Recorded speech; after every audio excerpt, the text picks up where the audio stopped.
हमारे YouTube परिवार के सभी सदस्यों को ऋतु गुर्जर का सादर नमस्कार और आप सभी का स्वागत करती हूँ आपके अपने चैनल बुंदेलखंडी रसोई घर में। आज अपने रसोई घर में पकेगी शरद पूर्णिमा स्पेशल खीर। इसको मैंने पारंपरिक तरीके से बनाया है। इस वीडियो के माध्यम से आपको चावल की खीर एवं लौकी की खीर, अलग अलग दो तरह की खीर बनाने की रेसिपीज मिलेगी। ये मैंने कैसे बनाई है ये जानने के लिए कृपया वीडियो को बिना स्किप किए पूरा देखें। आइए जानते हैं खीर बनाने के लिए हमें क्या क्या सामान लगेगा। मैंने दोनों खीर बनाने के लिए 2 लीटर दूध लिया है। ये 1 लीटर दूध है। 1 लीटर दूध के लिए ये 1 कटोरी से थोड़े से कम चावल लिए हैं। 1 कटोरी शक्कर ली है। 100 ग्राम के हिसाब से 2 जगह खोआ लिया है। ये 1 कटोरी मखाने ये लिए हैं मैंने, मगज के बीज, रजगिरा और पोस्ता। इनमें 1 चम्मच पानी डाल के हमने थोड़ा सा गीला किया है, नहीं तो ये फ्राई करते वक्त कढ़ाई में उचटते हैं। ये सूखे नारियल का पाउडर, जिसको गरी बुरादा भी बोलते हैं। 1-1.5 चम्मच के करीब चिरौंजी। 1 छोटी कटोरी भर के किशमिश। 4 छोटी इलायची। केसर लिया है।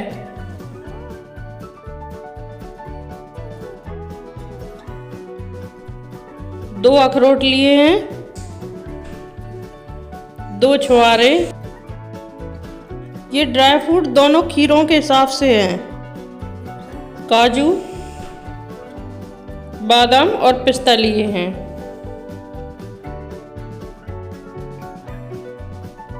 गुलाब जल और केवड़ा लिया है। खीर को गार्निश करने के लिए थोड़ी सी मलाई ली है। 1 मीडियम साइज की नरम लौकी ली है। लौकी को छीलकर हम कद्दूकस कर लेंगे। विजयदशमी से 5वें दिन पड़ने वाली पूर्णिमा तिथि को शरद पूर्णिमा कहते हैं। इस तिथि से सर्दियों का बाल्यावस्था में आगमन होता है, इसलिए इसे शरद पूर्णिमा कहते हैं। हमारी पुरानी मान्यताओं के अनुसार शरद पूर्णिमा की रात्रि को अमृत की वर्षा होती है, इसलिए हम ये खीर बनाकर चंद्रमा के प्रकाश में रखते हैं और सुबह सूर्योदय से पहले इसको प्रसाद के रूप में ग्रहण करते हैं। वैज्ञानिक मान्यताओं के अनुसार शरद पूर्णिमा की रात को चंद्रमा धरती के बहुत पास होता है। इससे चंद्रमा से निकलने वाली किरणों में मौजूद रासायनिक तत्व सीधे धरती पर आकर गिरते हैं, जिससे इस रात को रखे गए प्रसाद में चंद्रमा से निकलने वाले लवण व विटामिन जैसे पोषक तत्व समाहित हो जाते हैं।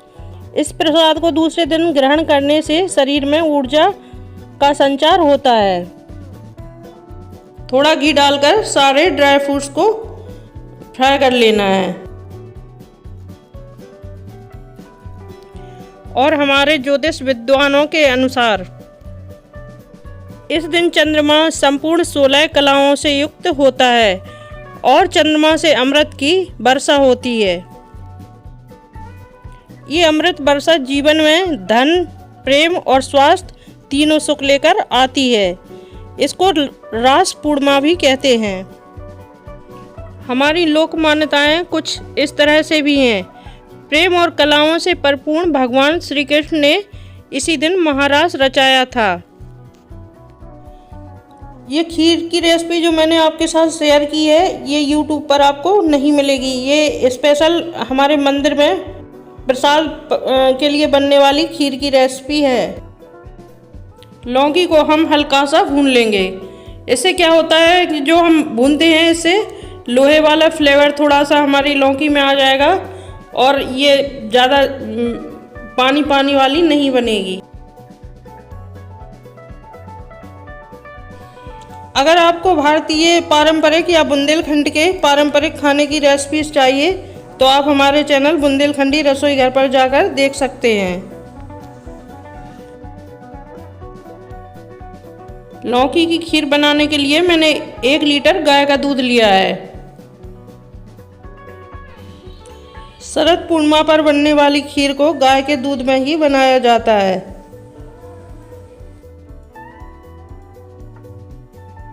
ड्राई फ्रूट को हमें कूट लेना है, काटेंगे या पीसेंगे नहीं।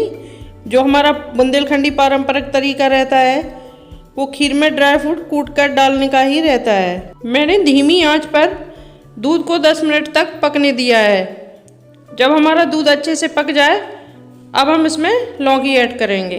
अब हम इसको 10 से 15 मिनट बिल्कुल धीमी आंच पर पकने देंगे। बीच बीच में चलाते रहेंगे और इसको आराम से पकने देंगे। लौकी हमारी सेहत के लिए बहुत ज़्यादा लाभकारी होती है। हमें लौकी से कुछ ना कुछ बनाकर खाते रहना चाहिए। लौकी से बहुत तरह के व्यंजन बनाए जा सकते हैं। आगे मैं कोशिश करूंगी कि लौकी से बनने वाली और भी रेसिपीज मैं आपके साथ शेयर करूं।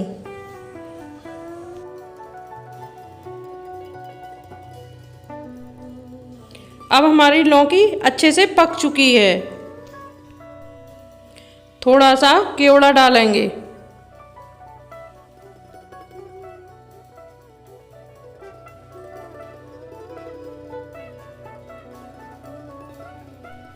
थोड़ा सा गुलाब जल डालेंगे।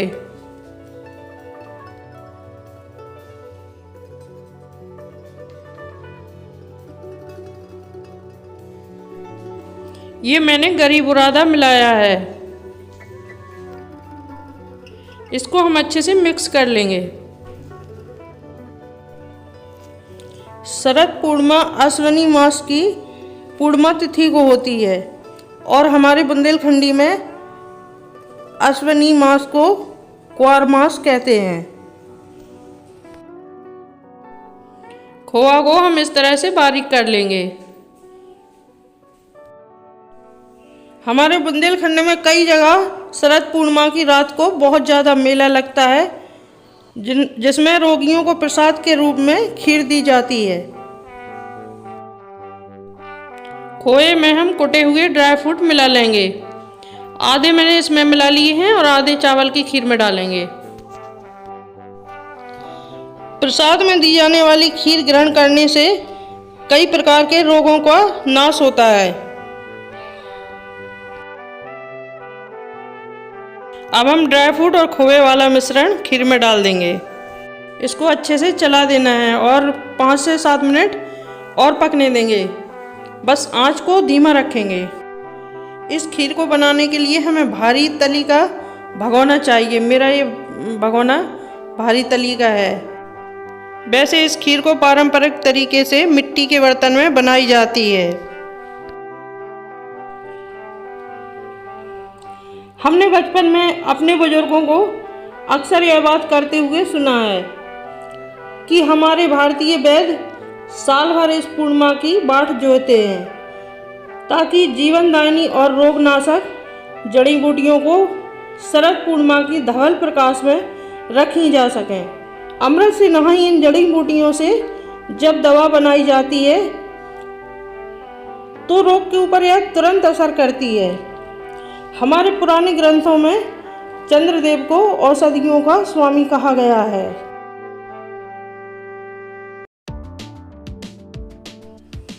और लोक मान्यता यह भी है कि जब वृंदावन में श्री कृष्ण चंद्र भगवान राधा रानी और अपनी गोपियों के साथ महारास रचा रहे थे तो चंद्रदेव भगवान श्री कृष्ण पर मुग्ध हो गए और धरती पर अमृत की वर्षा करने लगे। तभी से यह मान्यता है कि शरद पूर्णिमा की रात धरती पर अमृत की वर्षा होती है।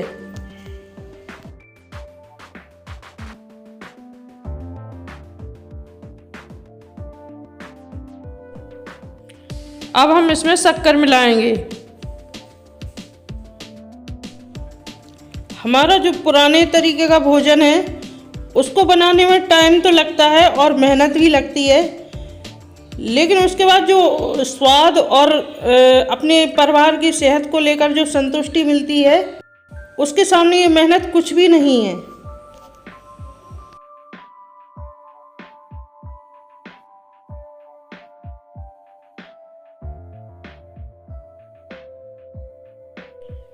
1 चुटकी इलायची पाउडर मिलाया है।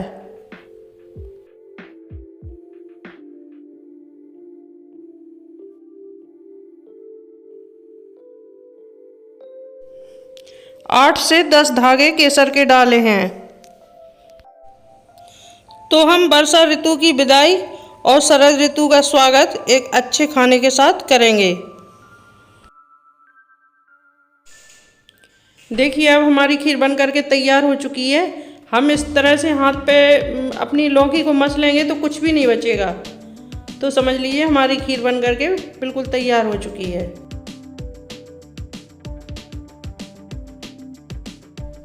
अब हम बनाएंगे चावल की खीर। इसके लिए भी मैंने 1 लीटर दूध लिया है।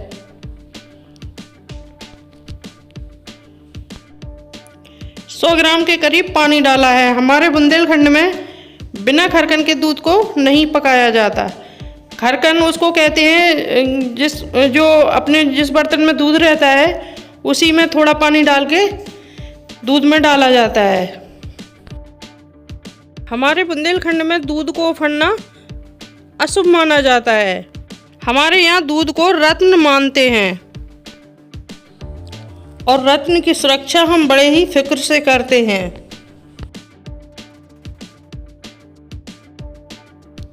जब अपना दूध अच्छे से पक जाए, 2 से 3 उबाल आ जाए, तो हम इसमें चावल डालेंगे। चावलों को मैंने पहले ही घी में सेक के रखा है। इसको धीमी आंच पर चावल पकने तक पकाएंगे। बीच बीच में इसको चलाते रहेंगे। इस खीर को पकाने में हमें कोई जल्दबाजी नहीं करना है। भोजन को हम जितना धीमी गति से पकाते हैं वह उतना ही ज़्यादा स्वादिष्ट और पौष्टिक होता जाता है। और हम बुंदेलखंडी तो बोलने में भी जल्दबाजी नहीं करते। हमारी बुंदेली भाषा बहुत कर्णप्रिय एवं मधुर होती है। बुंदेली भाषा को धीमी गति से लय के साथ बोलते हैं। बरसात में हमारा पाचन तंत्र थोड़ा सा मंद पड़ जाता है और जैसे ही सर्दियां शुरू होती हैं तो हमारा पाचन तंत्र मजबूत होने लगता है। तो सर्दियों की शुरुआत ही हम पौष्टिक खाने से करते हैं। इसमें जो भी चीज़ें डली हैं वो सारी पौष्टिकता से भरपूर हैं। इस खीर में जो भी सामग्री इस्तेमाल की जाती है वो सभी औषधीय गुणों से भरपूर हैं। हमारे भारतीय रसोई घरों में इस्तेमाल करने वाले हर सामान में औषधीय गुण होते हैं। हमें अपने हर त्योहार मनाने चाहिए ताकि हमारी संस्कृति और सेहत बनी रहे।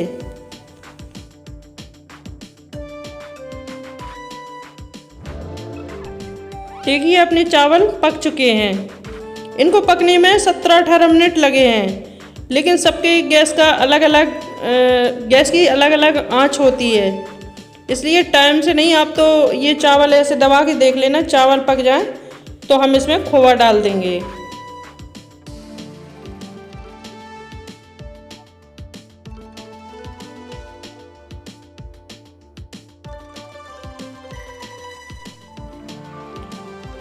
कुटे हुए मेवे डालेंगे। खीर के सही बनने की पहचान है कि ये आपको हल्की काली काली सी दिखेगी, लेकिन इसको हमारे बुंदेलखंडी में गुलाबी कलर कहते हैं। बिल्कुल थोड़ा सा गुलाब जल डालेंगे। 4-5 बूंद केवड़ा डालेंगे। ये जो मलाई में हल्दी डालकर स्वास्थ्य बनाया जाता है, हल्दी और दूध मिलकर बहुत पौष्टिक हो जाते हैं।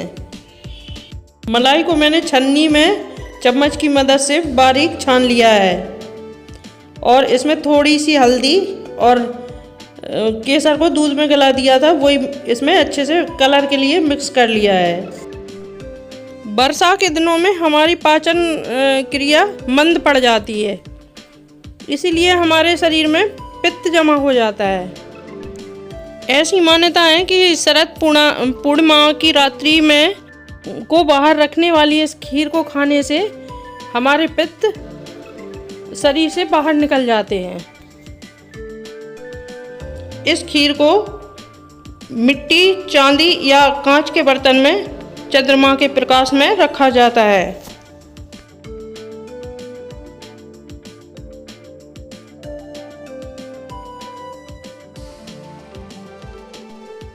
चुटकी भर इलायची पाउडर डाला है।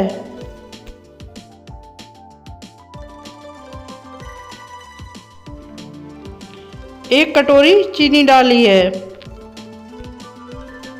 हमारे यहाँ शरद पूर्णिमा को व्रत भी किया जाता है और शरद पूर्णिमा की रात को माता लक्ष्मी जी की पूजा की जाती है। ऐसी मान्यता है कि माता लक्ष्मी की पूजा करने से घर में धन और समृद्धि आती है। 10-15 धागे केसर के डाले हैं। माता लक्ष्मी जी एवं गजानन महाराज जी को प्रसाद में तुलसी पत्र नहीं लगते, इसलिए हम खीर पहले ही निकाल लेंगे। अपनी खीर बनकर तैयार हो गई है। हमारे यहाँ ऐसी भी मान्यताएं हैं कि अपन किसी भी प्रसाद में जब तुलसी पत्र डाल देते हैं तो वो प्रसाद भगवान को अर्पित हो जाता है। इसीलिए मैंने कहा था कि जब भी हम माता लक्ष्मी को प्रसाद लगाएं तो तुलसी पत्र डालने से पहले ध्यान रखें कि माता लक्ष्मी जी और श्री गणेश जी महाराज के लिए प्रसाद हम पहले निकाल लें। आइए माँ प्रकृति की वंदना करें कि उन्होंने हमें इतनी पौष्टिक चीज़ें दी हैं जिन्हें हम अपने त्योहारों पर बनाकर खाते हैं, जिससे हमारे शरीर को ऊर्जा मिलती है। और हम अपने पूर्वजों का आभार प्रकट करें कि उन्होंने ऐसे भोजन का चयन किया जो हमारे शरीर और मौसम के अनुरूप है। इसके ऊपर जो स्वास्तिक बनाया है उसमें मेरे बच्चों ने मेरी मदद की है। हमारे घरों में जब भी कोई त्यौहार हो, कोई पूजा हो, तो उसमें हमें अपने बच्चों को ज़रूर शामिल करना चाहिए और उन्हें कुछ ना कुछ जिम्मेदारियां देनी चाहिए, जिससे हमारे बच्चे हमारी संस्कृति से और हमारी जड़ों से जुड़े रहें। ये खीर मैंने भी शरद पूर्णिमा के दिन बनाई थी, तो मैंने सोचा आप लोगों के साथ भी शेयर कर दूं। हमारे बुंदेलखंड में इस तरह से खीर बनाकर बाहर आंगन में छींके पर रखकर लटका दी जाती है और सारी रात वहीं पर टंगी रहती है और सुबह सूर्योदय होने से पहले इसको प्रसाद के रूप में बच्चों को दी जाती है और सभी लोग खाते हैं। ऐसी मान्यता है कि इसको खाने से हमारा शरीर निरोग रहता है। लौकी की खीर और चावल की खीर, दोनों खीरें बाहर रखी जाती हैं खुले में। इसको हर जगह बनाने का अपना अपना एक तरीका होता है। मेरे यहाँ ऐसे बनती है तो मैंने इस तरह से बनाई है और आपके साथ शेयर की है। आइए नन्हे नन्हे कदमों से आने वाली शरद ऋतु का स्वागत करते हैं। अगर आपने अभी तक हमारे चैनल को सब्सक्राइब नहीं किया है तो कृपया हमारे चैनल बुंदेलखंडी रसोई घर को सब्सक्राइब करें और बेल आइकन दबाना तो बिल्कुल भी ना भूलें, ताकि हमारे आने वाले और वीडियोस का नोटिफिकेशन आप तक पहुंच सके। कमेंट करें, शेयर करें। वीडियो देखने के लिए धन्यवाद। मिलते हैं अगले वीडियो में। नमस्कार।